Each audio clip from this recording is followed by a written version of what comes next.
తరువాత ఆంజనేయుడు తన ప్రభువైన సుగ్రీవునితో నీకు స్నేహం కూర్చను. దుందుభీయుని మహారాక్షసుని కళేబరమును కాలు బొటనవేల్చే దూరముగా విసిరివేసితివి. 7 తాటి చెట్లను ఒకే ఒక్క బాణముచే ఛేదించితివి. తరువాత సుగ్రీవుని చంపుటకై ప్రయత్నించున్న మహాబలశాలి వాలిని అధర్మములకు పాల్పడినాడను వ్యాజంతో చంపితివి. ఆ తరువాత మతంగాశ్రమ సమీపమున వర్షాకాలమునంతయు సీతావిరహం చేత బాధపడుచు గడిపితివి. స్వామి, లక్ష్మణుని మాటలకు భీతి లేని సుగ్రీవుడు వెంటనే నీ వద్దకు వచ్చి వ్యూహరచంతో వానరభంలోక సైన్యములను ఒకచోట చేర్చను. నీకు ప్రాణతుల్యమైన సీతాదేవిని నలుదిక్కులందును వెంటనే అన్వేషించుటలో తత్పరత్వము గల ఆ సైన్యమును చూచి నీవు ఎంతయో ప్రసన్నుడవైతివి. అప్పుడు నీవు హనుమంతునకు నీ ఉంగరమును ఇచ్చి నీ సందేశమును తెలిపితివి. అంతటా వానరులందరూ అన్ని మార్గములందును పెక్కు ప్రయాసంలోకి వచ్చి సీతాదేవిని వెదకిరి. దేవా, నీ వార్తను వినటం వలన సంపాతిను గృధ్రరాజునకు వెంటనే రెక్కలు వచ్చినవి. ఆ సంపాతి సీతాదేవి సముద్ర మధ్య నుండి గల లంకానగరం ఉన్నట్లు వానరులకు చెప్పాను. అందువల్ల హనుమంతుడు సముద్రం దాటి లంకానగరంలో ప్రవేశించను. అశోకవనమున సీతాదేవిని చూచి ఆమెకు నీ ఉంగరమునిచ్చాను. పిమ్మట అతడు అశోకవనమును నాశనం చేసి యుద్ధమున రావణుని పుత్రుడైన అక్షయ కుమారుని కూడా వధించను. తరువాత ఇంద్రజిత్తు ప్రయోగించిన బ్రహ్మాస్త్ర బంధమునకు బుద్ధిపూర్వకముగా కట్టుబడి ఆ మారుతి రావణాసుని సభకు వెళ్లాను. పిమ్మట లంకానగరం దహించి తిరిగి వచ్చను. పిదప అతడు సీతాదేవి తనకు ఇచ్చిన చూడామణిని నీకు సమర్పించను. అప్పుడు సుగ్రీవుడు, అంగదుడు మొదలైన మహావానర సైన్యంతో కూడి నీవు సముద్ర తీరమునకు చేరుతివి. అక్కడ రావణాసుని తమ్ముడైన విభీషణుడు నిన్ను ఆశ్రయించను. అతడు వివరిస్తున్న శత్రురహస్యములను వినుచు దారినసగముని సముద్రుని ప్రార్థించితివి. అతడు నీ ప్రార్థనను పట్టించుకున్నందువలన కోపంతో ఆగ్నేయాస్త్రమును ప్రయోగించితివి. అంతటా సముద్రుడు భయపడి నీకు వారధిని దాటి ఉపాయమును తెలిపను. అప్పుడు వానరులు అన్ని దిక్కుల నుండి కొండలను గుట్టలను తెచ్చి వంతెనను నిర్మించిరి. ఆ వంతెనపై లంకానగరమునకు వెళ్లి నీ వానర సైన్యము తమ దంష్టలు, గోళ్లు, రాళ్లు, చెట్లు అనే ఆయుధములచే శత్రు సైన్యమును చికాకుపరచను. తమ్ముంతో కలిసి నీవు శత్రువులపై రణరంగున్న అపార విక్రమమును చూపించుండగా ఇంద్రజిత్తు మిమ్మలను నాగాస్త్రంచే బంధించను. అప్పుడు గరుత్మంతుని రెక్కల గాలిచే ఆ నాగాస్త్ర బంధము తొలగాను. తరువాత లక్ష్మణుడు ఇంద్రజిత్తు ప్రయోగించిన శక్తి ప్రహారం వలన మూర్చిపోయాను. అప్పుడు హనుమంతుడు సంజీవని పర్వతము తీసుకుని వచ్చాను. దానిపై గల ఔషధుల వాసనలచే లక్ష్మణుడు మూర్ఛ నుండి తేరుకొనాను.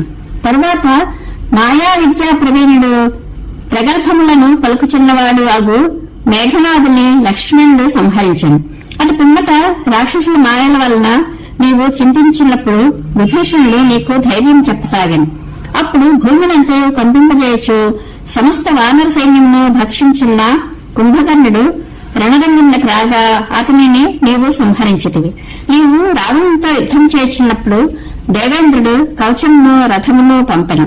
వాటిని స్వీకరించి బ్రహ్మాస్త్రమును ప్రయోగించి రావణుని సంహరించితివి. అటు పిమ్మట అగ్నిశుద్ధ అయిన సీతాదేవిని పరిగ్రహించితివి. అప్పుడు దేవతలు రణరంగము చనిపోయిన వానరులను పునరుజ్జీవితులను చేసిరి. వానరులందరూ లంకాధిపతి అయిన విభీషణులను వెంటరాగా సీతాదేవితో కూడి పుష్పక విమానంపై అయోధ్యానగరంకు విచ్చేసితివి. నీవు పట్టాభిషేకము చేసుకుని 10,000 సంవత్సరములకు పైన 11,000 సంవత్సరములు రాజ్య పరిపాలన చేయొచ్చు సుఖముగా ఉంటివి. తరువాత ఒకనాడు నీ పౌరజనమునందొక్కడు చెడు మాటలను పలికినంత మాత్రమున అయ్యయ్యో నిండుచోళాలైన సీతాదేవిని వనములకు పంపితివట. నీ పనుకున శత్రుఘ్నుడు లవణాసురుణ్ణి సంహరించను.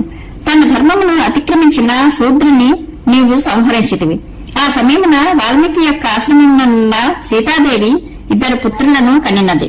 దేవా, నీవు అశ్వమేధయాగం చేసినప్పుడు యజ్ఞశాల యందు నీ పుత్రులైన కుశలవులు వాల్మీకి యొక్క ఆజ్ఞతో మహాకావ్యమైన రామాయణమును మధురముగా గానం చేసి సీతాదేవి పవిత్రతను గూర్చి నీకు వాల్మీకి మహర్షి ప్రతిజ్ఞాపూర్వకముగా తెలుపను. అంతటా నీవు ఆ సాధ్విని పరిగ్రహించుటకు సిద్ధపడితివి. ఇంతలో ఆ భూసిత తన తల్లి భూదేవి గర్భమున ప్రవేశించను. పిదప కాలపురుషుడు స్వయముగా నీ వద్దకు వచ్చి, స్వామి, నీ అవతార పరమార్థము పూర్తి అయినది. ఇక నీవు వైకుంఠమునకు వచ్చినచో బాగుండును అని ప్రార్థించెను. అంతటా నీవు అపరిహార్య కారణమున లక్ష్మణ్ణి పరిత్యజింపవలసి వచ్చెను. పిమ్మట నీవు అయోధ్యాపురజనులతో కూడి సరయూ నదిలో ప్రవేశించి ఆనందధామము స్వస్థానముగు వైకుంఠమును చేరెతివి. స్వామి, కేవలము రాక్షసులను సంహరించుటకు మాత్రమే కాక మానవులకు ఆదర్శ జీవనమును బోధించుటకును నీవు మానవుడవై అవతరించితివి. మిక్కిలి ప్రేమ ఉన్నచో మానవులలో ఆత్మీయుల ఎడబాటు వలన ఎక్కువ దుఃఖం కలుగునని తెలుపుటకే నీవు సీతా విరహం బాధను అనుభవించినట్లు ప్రదర్శించితివి. అట్లే ధర్మమునందు అత్యాసక్తి ఉండుట వలన కూడా మానవులు స్వజనులను పరిత్యజింపవలసి వచ్చునని బోధించుటకు జనవాక్యమును మన్నించు నెపముతో సీతాదేవిని అడవులకు పంపుట, అవతార సమాప్తి సమయమున లక్ష్మణ్ణి పరిత్యజించుట అను కార్యములను లీలలుగా ప్రదర్శించితివి. యథార్థముగా నీవు శుద్ధ సత్వ స్వరూపుడవు, రాగము మోహము మొదలగు వాటికి అతీతుడవు కనుక నీకు ఎట్టి వికారములను ఉండవు. పైగా లక్ష్మీదేవియే అయిన సీతాదేవి నీకు నిత్యానపాయిని, అనగా ఆమె నిన్ను ఎప్పుడునూ విడిచి ఉండదు. ఆదిశేషుని అవతారమైన లక్ష్మణుడు సర్వదా నీకు ఆంతరంగికుడు. అట్టి చక్రపాణి పవనపురాధీశ, వ్యాధితాపముల నుండి నన్ను రక్షింపుము. స్వామి, పూర్వకాలమున నీవు అత్రి మహర్షికి అనసూయందు దత్తుడని పేరుతో దత్తాత్రేయుడిగా జన్మించితివి. గురువుగా నుండి శిష్యులను కలిగి ఉండుటకు ఇష్టం లేక స్వేచ్ఛగా భూమండలమున భార్యతో కలిసి తిరుగుచుంటివి. అప్పుడు గొప్ప భక్తుడు హైహైవంశమునకు చెందిన రాజుగారు కార్తవీర్యార్జునుడు నిన్ను సేవింపగా అతనికి అష్టసిద్ధులు ప్రాప్తించుట మొదలైన వరములనిచ్చి చివరకు నీ చేతిలోనే మరణించినట్లు వరమ సంగీతివి. ప్రభు, ఆ కాలమున రాజులందరూ బ్రాహ్మణుల ఎందునో వేదముల ఎందునో ద్వేషం వహించి దుష్టులై భూమికి భారముగా నుండిరి. నీ వరప్రభావమున అంత శక్తిశాలి అయిన కార్తవీర్యార్జునులకు భయపడి వారు అణిగిమణిగి ఉండిరి.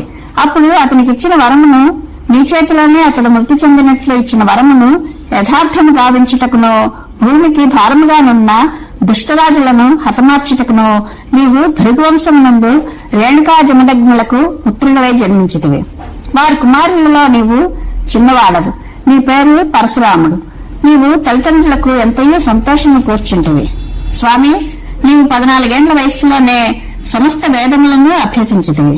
ఒకనాడు గంధర్వరాజైన చిత్రరథుడు కొంతమంది యువతులతో జలక్రీడలాడుచుండగా ఆ దృశ్యమునకు నీ తల్లి ఆకర్షితురాలైందని నీ తండ్రి కోపించి ఆమెను వధించమని ఆజ్ఞాపించాను. అప్పుడు తండ్రి ఆజ్ఞను ఉల్లంఘించిన నీ సోదరులతో తల్లిని కూడా తండ్రి ఆజ్ఞ మేరకు చంపితివి. పిదప నీ తండ్రి శాంతించే వరం ఇయ్యగా నీ తల్లిని తిరిగి సోదరులు కూడా బ్రతికించుకుంటువి. అప్పుడు నీ తల్లి కూడా నీకు వరములనిచ్చినది. దేవా, తండ్రి యొక్క కోరికచే నీ తల్లిని సంతోషపెట్టుటకై స్వర్గలోకమున ఉన్న కామధేనువును నీ ఆశ్రమమునకు తీసుకుని వచ్చేదివి. అట్లే నీ ప్రపితామహుడైన భృగు మహర్షి ఆజ్ఞను అనుసరించి హిమోత్పర్వతమునకు పోయి అచ్చట ఉన్న శివుని ఆరాధించితివి. ఆ స్వామి అనుగ్రహం వలన గండ్రగొడ్డల్ని పొంది ఆ పరమేశ్వరుడు చెప్పిన రాక్షసులను సంహరించితివి. అందువలన ఆ పరమేశ్వరుడు కరుణతో మహాస్త్రములను ప్రసాదించెను. తరువాత అకృతవృణుడను మునీశ్వరుని స్నేహితుడిగా చేసుకుని నీ ఆశ్రమమునకు తిరిగి వచ్చేతివి. ప్రభు, ఒకప్పుడు కార్తవీర్యార్జునుడు వేటకై వెడలి నీ ఆశ్రమమునకు వచ్చెను. అప్పుడు నీ తండ్రి అయిన జమదగ్ని కామధేనువు యొక్క అనుగ్రహం వలన లభించిన వస్తువుల చేత ఆ మహారాజునకు విశేషముగా అతిథి సత్కారములను చేసెను.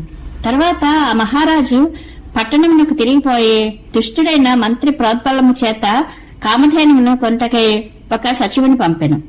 జమదగ్ని మహర్షి అతనిని తిరస్కరించగా దుష్టుడైన అతడు మహర్షిని చంపెను. అందువలన కామధేనువు కోపంతో మహారాజు యొక్క సేనంతయు చంపివేసింది. చివరకు ఆ దుష్టుడు కామధేనువు యొక్క దూడను అపహరించుకుని పోయాను. దేవా, అప్పుడు శుక్రాచార్యుడు తన మంత్రశక్తిచే జమదగ్నిని తిరిగి బ్రతికించెను. ఆ జమదగ్ని వలన విషయం తెలుసుకున్న పరశురాముడు విపరీతమైన క్రోధమునకు లోనయ్యను. అందువల్ల శంకరుని సేవకుడైన మహోదరుని ధ్యానింపగా అతడు నీకు ధనుస్సు, గొడ్డలి, బాణములను ఇచ్చెను. వాటిని ధరించి నీవు అశ్వములతో సారథితోనున్న రథములెక్కి కార్తవీర్యుని రాజధాని అయిన మాహిష్మతీపురమునకు వెళ్లితివి. మంచి మాటలతో కామధేనువు యొక్క దూడ నిమ్మని నీవు రాజునడగగా అతడు తిరస్కరించెను. అందువలన నీవు అతనితో యుద్ధమునకు దిగితివి. స్వామి, కార్తవీర్యార్జునుడు తన యొక్క 10,000 మంది పుత్రులతో 17 అక్షౌహిణీల సైన్యంతో మహావీరులైన సేనాధిపతులతో ఇంకనూ అనేకులైన తన మిత్రులతో కలిసి భయంకరముగా యుద్ధము చేయనారంభించను. వెంటనే నీవు నీ బాణములచే గొడ్డలచే సమస్త సైన్యంను సంహరించితివి. కార్తవీర్యార్జునుని కుమారులలో చనిపోవుగా మిగిలిన వారు భీతిల్లి పారిపోయారు. అప్పుడు ఆ హైహయుడు స్వయంగా పరశురామి రూపంలోనున్న నీపై దిమికెను. ప్రభు, ఒకనొకప్పుడు కార్తవీర్యార్జునుడు పొంగిపొరలుచున్న నర్మదా నదీ జలములను తన 1000 బాహువులచే అవలీలగా అడ్డగించి ఉండెను. ఆ సమయమున అతడు తనపై యుద్ధమునకు వచ్చిన రావణాసుని యొక్క గర్వమును అణిచియుండెను. అప్పటి కార్తవీర్యార్జునుడు తన బాహువులచే నీపై అనేక శస్త్రాస్త్రములను ప్రయోగింపగా నీవు వాటినన్నింటినీ నిరోధించితివి. చివరకు అతడు నీ మీద ఒక దివ్యాస్త్రమును ప్రయోగింపగా అది కూడా నీ చేతిలో విఫలమయ్యను. దానిని బట్టి నీవు సాక్షాత్తుగా శ్రీ మహావిష్ణుడవే అని గ్రహించి అతడు నిన్ను ధ్యానింపసాగిను. అంతటా నీవు అతని బాహువులను ఖండించి అతనిని సంహరించితివి. నీ చేత మరణించటం వలన అతడు వైకుంఠమునకు చేరను. స్వామి, నీవు కార్తవీర్యార్జును చంపినందువలన అతని పుత్రులు కోపించి నీవు లేని సమయమును చూసుకుని నీ తండ్రిని వధించిరి. అప్పుడు నీ తల్లి రేణుక దుఃఖంచే పదే పదే గుండెలు బాదుకుని ఏడ్చుండగా చూచే నీవు క్షత్రియులందరినీ చంపుదునని భయంకరమైన ప్రతిజ్ఞ చేసితివి. తరువాత మరలా మహోదరిని ధ్యానించి ఆయుధములను రథమును తీసుకుని అన్ని దిక్కులందున్న బ్రహ్మద్వేషులైన రాజులందరినూ గొడ్డలచే నరుకుచు బాణములచే కొట్టుచు భూమండలంన క్షత్రియులు లేకుండా చేసితివి. స్వామి, తరువాత నీ తండ్రిని తిరిగి బ్రతికించుకుని 21 మార్లు భూమండలం నంతయు తిరిగి క్షత్రియులనందరూ సంహరించితివి. రాజుల రక్తపుటేరులతో నిండిన సమంత పంచకమున పితృదేవతలకు తర్పణములు చేసితివి.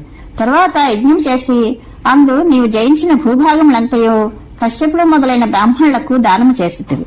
తరువాత ఒకప్పుడు సాల్వునితో యుద్ధం చేయుచున్నప్పుడు సనకసనందాది బ్రహ్మపుత్రులు నీతో ఇతనిని శ్రీకృష్ణుడు చంపును, కావున వీనితో యుద్ధం చేయవద్దు అని కోరటం వలన సాల్వునితో యుద్ధం చేయక అతనిని వదిలిపెట్టితివి. భార్గవరాముని రూపమునున్న గురువాయూరప్ప నీ అస్త్రశస్త్రములనన్నింటినీ వదిలి మహేంద్ర పర్వతమున తపస్సు చేయుచుంటివి. అప్పుడు గోకర్ణము వరకున్న భూభాగమంతయు సముద్రమున మునిగి ఉన్నందువలన దానిని ఉద్ధరింపమని అచ్చటి మునులు నిన్ను కోరిరి. అందువలన నీవు ఆగ్నేయాస్త్రమును ధ్యానింపగా సముద్రుడు భయపడి నీవు స్రవమును విసరినంత మేరకు దూరముగా జరిగెను. ఈ విధముగా ప్రాచీన కేరళము ఏర్పడినది. అట్టి పరమాత్మ నన్ను రక్షింపము. ఇది 9వ స్కంధము సమాప్తము. శ్రీకృష్ణానుగ్రహ ప్రాప్తిరస్తు. శుభం భూయాత్.